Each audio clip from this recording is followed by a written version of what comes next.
오늘은 좋은 상가 고르는 법에 대해서 처음 시작을 했습니다. 그 중에 원흥역 상권을 알아볼 건데요.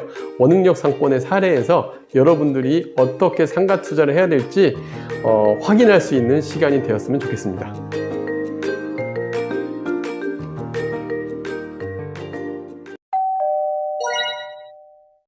안녕하세요. 월세고스TV의 최영식입니다. 네, 오늘은 원흥역 상권을 다녀왔는데요. 네네. 원흥역 상권의 특징은 어떤 것이 있을까요? 네, 이제 좋은 상가 고르는 법 첫 번째 시간으로 원흥역 상권에 대해서 오늘 알아보려고 합니다. 그런데 일단 저희가 좋은 상가 고르는 법 원흥역 상권 하는 이유는 저희가 그때 왜 군 매물을 소개했는데 물건을 좀 추천받기도 했고 또 그 다음에 저희하고 연결돼서 이렇게 문의가 많이 들어오다 보니까 물건 의뢰받아 현장 가보거든요. 가봤더니 또 좀 재미있는 부분도 있고 상권을 볼 때 꼭 봐야 될 것들이 좀 많이 있더라고요. 그래서 오늘 특별하게 지역 상권을 오늘 좀 분석을 하고 또 그 다음에 좋은 상가를 어떻게 봐야 되는지 이 상가의 사례로 여러분들이 이런 상가의 사례로 보고 비교를 어떻게 해야 되는지를 저희가 하는 걸 보고 따라 해보셨으면 해서 오늘 상가 내용 준비했습니다. 먼저 일단 원흥역 상권에 대해서 좀 설명을 드리면 원흥역은 일단은 원흥역이 이렇게 지금 그 1번, 2번 출구부터 해서 총 8개의 출구로 갖춰져 있고 상업지가 대로가 좀 나눠져 있어요. 이렇게 4개의 큰 대로가 있습니다. 그래서 이쪽에 1번, 그 다음에 여기에 2번, 그리고 이 푸르지오 있는 쪽이 3번, 그 다음에 상가주택 지역에 병원 상가까지 해서 4번으로 이렇게 나눠져 있는데요. 여기 상권이 되게 분리가 돼 있어요. 그래서 이게 상가를 보실 때 여러분들이 그 역세권 상가를 무조건 좋은 게 아닙니다. 역세권이라고 하더라도 이 대로가 있으면 사실 2번과 1번 상권, 4번과 2번 상권, 3번과 1번 상권은 동일선상이 있을 수가 없어요. 이게 우리가 상가를 볼 때 한 8차선 정도 이게 대로들이거든 다. 그러면은 이 30m 이상의 대로들은 분리된 상권으로 봐야 되거든요. 근데 이걸 연결해서 같은 상권을 꼭 보고 사람들이 얘기하는 경우들이 있는데 전혀 그렇지 않다는 걸 좀 조심해야 되고요. 오늘 저희가 소개받았던 매물은 요 2번 상권의 이 8번 출구 바로 앞에 있는 주상복합 아파트의 단지 상가였습니다. 그래서 요 상가를 보러 갔다가 수익률도 괜찮고 좋았는데 보러 갔다가 주변에 중심상권이 형성되는 것들을 보니까 좀 비교해 볼 만한 내용들이 있어서 여러분들 오늘 하나씩 설명드리려고 합니다. 그래서 1번 상권이 보면은 중심상권은 1번으로 다 형성이 돼 있어요. 상가들도 많이 모여 있고 그 다음에 형성된 이유를 보면은 이 배우 세대가 다 전부 1번 상권으로 이동하게끔 흐름이 갖춰져 있었습니다. 그리고 상가들, 근인생활시설들로 먹자골목도 형성이 잘 돼 있었고요. 공실 없이 갖춰져 있는 걸 볼 수가 있었습니다. 반면에 이번 상권은 건축 시기가 2020년에 준공이 됐는데 주상복합 한 동만 딱 있다 보니까 상가들 형성이 좀 애매한 상황이기도 했습니다. 그리고 또 하나는 여기 보면은 방송통신대가 있고 지금 제가 동그라미 치는 이 지역이 다시 그려드리면 이 2번 상권의 바로 앞에 이 지역이 녹지 공원으로 형성이 되어 있는데 이 지도상으로 보면은 이게 크지 않아 보여요. 근데 가서 보면 이렇게 언덕으로 되어 있고 되게 녹지가 크게 형성이 되어 있다 보니까 아파트 단지하고 이 지도상으로 보니 거리 가깝지만 실제로는 삥 돌아서 와야 되는 이러한 거리상이 있다 보니까 이분들도 여기로 올 바에는 이쪽으로 같이 형성이 되는 좀 단점이 좀 있었습니다. 그래서 2번 상권이 배우가 의외로 지금 이 앞까지 생각을 하면은 되게 큰데 근데 이 상권의 사람들이 2번 상가로 가느냐 1번 상권으로 가느냐를 봤을 때 아무래도 좀 비교가 좀 되는 부분이 있었고 또 2번 상가는 이 대단지 생각보다 단지가 312세대의 배우 세대의 상가지만 이 대로변 요쪽 이 앞뒷면 뒷면 쪽은 오히려 배우가 좀 없어 보여서 좀 공실 리스크가 좀 있어 보였는데 그래도 이 대로변 1번과 맞닿아 있는 쪽은 좀 괜찮아 보이긴 했고요. 그 다음에 이 3번 출구 앞쪽으로 보면은 이 푸르지오 오피스텔 같은 경우는 오피스텔 1층상 같은 경우는 이 천이 흘러요.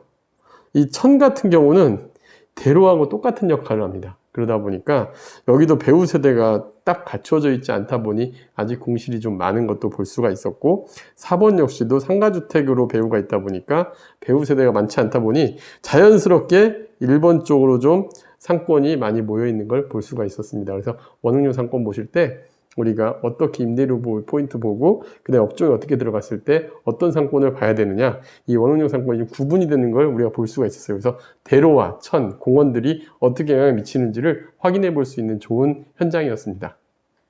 네, 좋은 상가 고르는 법 첫 번째 사례인데요. 네네. 원흥역 상가의 실제 매물로 설명 좀 해주세요. 네, 일단은 저희가 소개받았던 매물은 대형 커피숍이 이제 입점을 했던 물건이었고요. 그리고 실제 가서 보면은 건물도 되게 근사했고 또 내부 자재나 이런 것도 되게 좋게 지은 걸로 볼 수가 있었어요. 근데 일단은 배우 세대가 조금 거리가 있었지만 그래도 업종이 잘 자리 잡으면 괜찮을 수도 있겠다는 생각도 들었거든요. 일단은 저희 사례로 보면은 전용 면적 16.2평의 1층 상가인데 대형 커피숍이 들어와 있고요. 10억 1,800에 이제 현재 매각 매물로 나와 있습니다. 그리고 임대료는 5,100에 3,365만 원, 월세 365만 원이고 대출 없이 수익률이 4.5% 정도로 최근에 서울이나 경기권의 1층 상가들 수익률이 되게 안 좋거든요. 매매로 보더라도 이 원흥역 상권도 기존 중심 상권으로 가면은 실제 수익률이 3%대 정도밖에 안 나옵니다. 그래서 그런 거에 비하면 수익률이 좋았기 때문에 저희가 현장에 갔었고요. 평당가가 전용 평당 6,200인데 이 상가의 특징은 원흥역 8번 출구 바로 앞에 위치해 있다 보니까 그냥 겉으로 보기에는 되게 좋은 매물 같았고 실제 우리가 상대적 비교를 해볼 수가 있었습니다. 그리고 이제 저희가 이 물건이 좋은지 안 좋은지 비교하기 위해서는 저는 봤을 때 이 원흥역 상권은 제가 투자자 입장에서 갔을 때는 1번 쪽에서 특히 이 역 앞으로 요 건물들이 되게 좋아 보였어요. 1번, 2번 해가지고 그 오피스텔 건물과 중심 상가 건물들이 좋아 보였는데 거기에 매물들이 있더라고요. 그래서 확인을 한번 해봤습니다. 기존 상가에 이제 원흥역 매매 1층 상가의 부동산들을 좀 돌아다니면서 비교를 해봤거든요. 되게 괜찮아 보이는 건물이었고 매물이었고 위치도 좋았고 코너 자리 위치에 있었는데 전용 18.3평이 14억의 매물이 나와 있는 게 하나 있었습니다. 임대료는 1억에 400만 원, 대출 없이 수익률 3.7%밖에 안 되는데 근데 살짝 고민이 됐어요. 이 좋은 매물의 위치에 공실 리스크가 적은 이 매물로 할 건지 아니면은 평당가는 7,650만 원입니다. 전용 평당가는 코너 자리고 또 이 업종도 괜찮은 업종이었다 보니까 요 매물과 아까 그 랜드마크 커피숍, 좀 대형 커피숍의 매물과 좀 비교가 됐는데 근데 입지는 이쪽이 훨씬 나아 보였고 수익률은 그쪽이 좀 나은. 그러니까 제가 이제 꼭 그런 얘기를 해드려요. 상가 사실 때 싸고 좋은 건 없습니다. 늘 좋은 데는 그만한 가치를 부여가 되는 거고 또 수익률이 높거나 한 데는 그만큼 마이너스적인 요소가 있는 거거든요. 그래서 좀 우리가 비교를 해볼 수가 있었을 것 같고요. 또 의외로 저는 2층 상가 또 좀 괜찮아 보였는데 사진도 제가 찍어 왔는데 역 출구 바로 앞에 있는 건물에 2층이었는데 업종도 깔끔한 업종에 매매가가 3억 1,000에 2,000에 120만 원, 대출 없이 수익률이 5% 되는 2층 상가도 있었습니다. 그래서 이렇게 좀 매물들을 비교를 해보면서 비교를 해봐야 될 것 같고요. 그래서 좋은 매물과 나쁜 매물, 나쁜 매물이라고 하기보다는 수익률은 좋은데 위치가 떨어지고 수익률은 나쁜데 위치가 좋은 매물 어떻게 선정을 해야 될지는 각자의 판단의 몫인데 상가는 그래도 공실 없이 안정적으로 계속 잘 되는 상권을 보는 것도 중요할 것 같습니다. 네, 그렇다면 마지막으로 원흥역 상권으로 상가의 투자 포인트를 정리 좀 해주세요. 네, 제가 지금까지 정리한 게 거의 이제 이 상가를 볼 때 중요한 요소들을 하나 다 짚어봤어요. 첫 번째는 대로는 우리가 상권을 분리해서 봐야 된다는 걸 확인할 수가 있었고요. 네, 호수나 천변 같은 경우는 완전히 분리되는 하나의 요소다라는 것도 알고 계셔야 됩니다. 그리고 이제 그 분양상가, 지난번에 분양상가, 매매상가 비교했던 케이스가 있었는데 여기도 지금 분양상가와 기존 중심상가를 제가 비교를 한번 해봤습니다. 원흥역의 분양상가 같은 경우는 장점은 메이저 프랜차이즈 업체가 입점해서 선호도가 향후에 매매를 한 건 할 때 선호도 높을 수 있어요. 그리고 임대 수익률도 1층 기준인데 4.5% 정도 수익률 정도로 상대적으로 높은 장점이 있는 반면에 단점은 현재 배우 세대가 좀 적다라는 거, 아까 같이 공원이 가로막혀 있고 단절이 돼 있다 보니까 좀 배우 적은 거, 상권 활성화 기존 상권 대비 좀 어려움이 있다는 거, 그리고 중요한 거는 만약에 그 프랜차이즈 커피숍이 잘 되면 상관이 없지만 잘 안 돼서 나갔을 때는 좀 어려움을 겪을 수 있어 보였다는 게 단점으로 보였고요.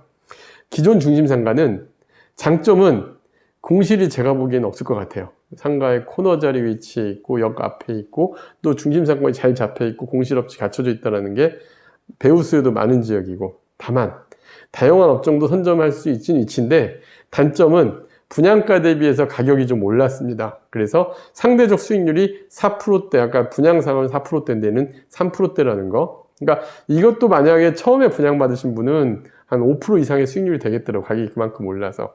그러니까 꼭 분양상가가 나쁘다 이렇게 생각하실 건 절대로 아니에요. 대신 상대적으로 수익률이 낮은 게 단점이고, 그 다음에 매매상가는, 기존 중심상가는 단점은 좋은 매물이 많지가 않아요. 그렇게 지금 얘도 딱 제 눈에는 이거 하나밖에 안 들어왔어. 나머지 매물들이 여러 개가 있었는데 생각보다 수익률이 낮거나 또 위치가 안 좋거나 막 그래가지고 좋은 매물이 많지 않다라는 거. 그 다음에 또 하나는 매물의 편차가 너무 컸어요.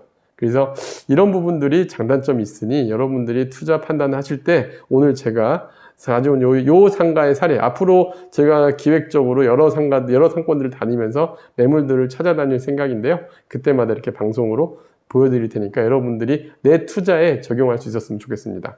네, 다음 영상도 기대하겠습니다. 네, 감사합니다.